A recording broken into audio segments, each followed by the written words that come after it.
3 3 3 6 6 6 hello ମାଉସୀ ତୁମ ଘର ବସିକି କଣ କରୁଥିଲ? କଣ ମାଉସୀ ମୁଁ ତମକୁ ଘର ଭଡ଼ା ଦେଇଛି ନା କି ତମଠୁ ମୁଁ ତମକୁ ମୁଁ ପରିବା ଦେଇଛି ଯେ ତମେ ମତେ ମାଉସୀ ଡାକିବ। 1 2 3 4 5 6 7 8 9 10 ତମନ୍ନା। ଆଜ୍ଞା ମାଉସୀ।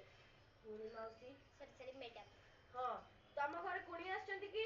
ନାଇଁ ମୋର 5 ହଳ ତାଙ୍କର 5 ହଳ। କଣ ହେଲା 10 ହଳ ଚପଲ ରଖିଛ ଘର ଭଡ଼ା 2 ମାସର ଦେଇଛନ୍ତି। ଆଲୋ ସେଇଠି କଣ ଚକ ଭଳିଆ କଣ ଦେଖାଯାଉଛି ଗାଡି କିଣିଲ କିଲୋ? ଆଲୋ ହଁ ଲୋ ଗାଡି କିଣିଛନ୍ତି ମୁଁ କାଳେ ଦେଖିଦେବି ବୋଲିକି ଗାଡିଟାକୁ ଲୁଚେଇ ଘୋଡେଇକି ରଖିଛନ୍ତି। କାଲି ମୋ ଘର ଭଡ଼ା ଦେଇଦବ। ଆକୁ ଖାଲି ଘର ଓ ଆମ ଗାଁରେ ସେଟା ବେଶୀ ମିଳିବ। ତମନ୍ନା ଆଜ୍ଞା। ଏଇଠି କଣ ରଙ୍ଗ ଛାଡି ଯାଇଛି? ପୁଅ ଛୋଟ ତ ଚାଟି ଦେଇଥିବ। କେବେ ମୋ ଘରର ରଙ୍ଗ ଛଡାଉଛ ଆଉ କେତେ ଦିନ ଗଲେ ପୁଅ ଛୋଟଟା କହିବ ମୋ ଘରର ସିମେଣ୍ଟ ଖାଇ ଦେଇଥିଲା କହିବ ଆଉ ନା। ମୁଁ ବାରମ୍ବାର ମନା କରୁଛି ମଟରଟାକୁ ଚାଲୁ କରିକି ଖାଆନ୍ତୁ। ହ୍ୟାଲୋ ମାଉସୀ ମଟରଟା କାଇଁ ବନ୍ଦ କରିଛ ତାକେ ଯାଇଛନ୍ତି ପରା ଦୁଇ କଲେ କଣ ପାଣିର କଣ ଆବଶ୍ୟକ?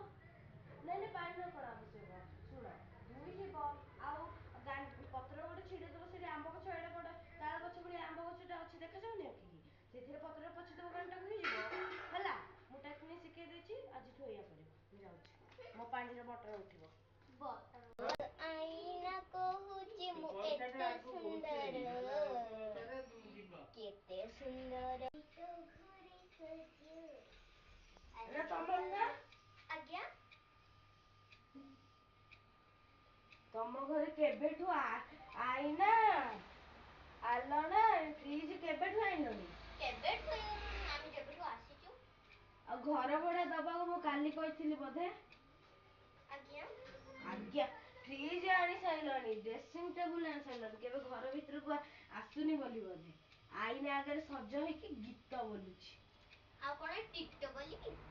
ମୁଁ ଘର ଦେଖିବାକୁ ଆସିଥିଲି କଣ ରଙ୍ଗ ଫଙ୍ଗ ଛାଡିନି ତ। ନାଇଁ। ନହେଲେ ତମ ପୁଅ ଛୋଟଟା ମୋ ସିମେଣ୍ଟ ଖାଇଦେଲା ହେଇଥାନ୍ତା। ତମେ କଣ ସବୁବେଳେ ସେ ଯୁକ୍ତି କଥାଟା କହୁଛ? ଏଇଠି କିଏ କଣ୍ଟା ବାଡେଇଲା ମୋ ଘରେ? ମୁଁ ବାଡେଇଲି କଣ ହେଇଗଲା କି? ମୁଁ କହିଥିଲି ବାରମ୍ବାର ମୋ ଘରେ କଣ୍ଟା ବାଡେଇବନି। ମୁଁ ଏ ଘରେ ରହୁଛି ପଇସା ବି ଦେଆ ହଉଛି। ହଁ ତାମାନେ ତମ ଘର କେଇଟା ତମେ ମନ ଇଚ୍ଛା କଣ୍ଟା